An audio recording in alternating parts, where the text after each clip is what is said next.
Good morning and welcome to my Cloffice. Today is November 22nd and it is freezing outside. Like literally, I know I'm in the south, but it is below freezing. It is so cold.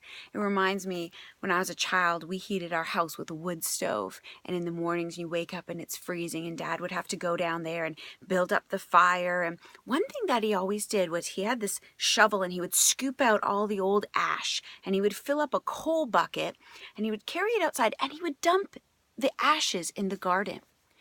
And I thought that was really strange, but he told me that those ashes, because it's all wood decay and broken down wood, that it would fertilize the garden. And you know, we had the most beautiful rose garden. We had rose bushes, long stem roses, climbing roses that were like curtains and curtains of roses. We had such a gorgeous rose garden. Out of ashes grows beautiful things. You know, when we think of fire and burning and we think about how it destroys and it ruins things, but actually as things get ruined, it makes a place for beauty to come forth. The life that springs forth out of the ashes is something truly beautiful. I was looking up what ashes symbolize. And one is just mourning and the ashes that represent mourning that has to take place. But the other things that it represents is repentance and sacrifice.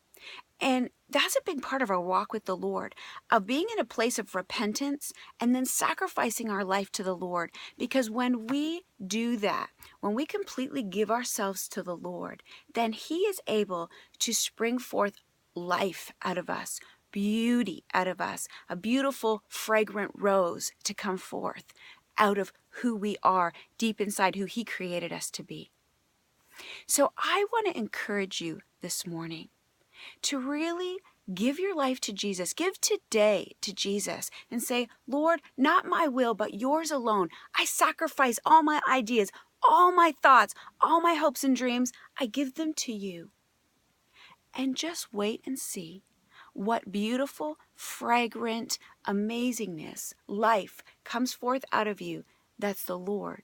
And it's so much more beautiful than anything that we can create. So today, exchange what you have for what the Lord has for you. Sacrifice it. Give it to Him. Because what He gives us is way bigger, way better, and way more beautiful. I encourage you, give it to Jesus because He has great things for you. Have a beautiful day. God bless.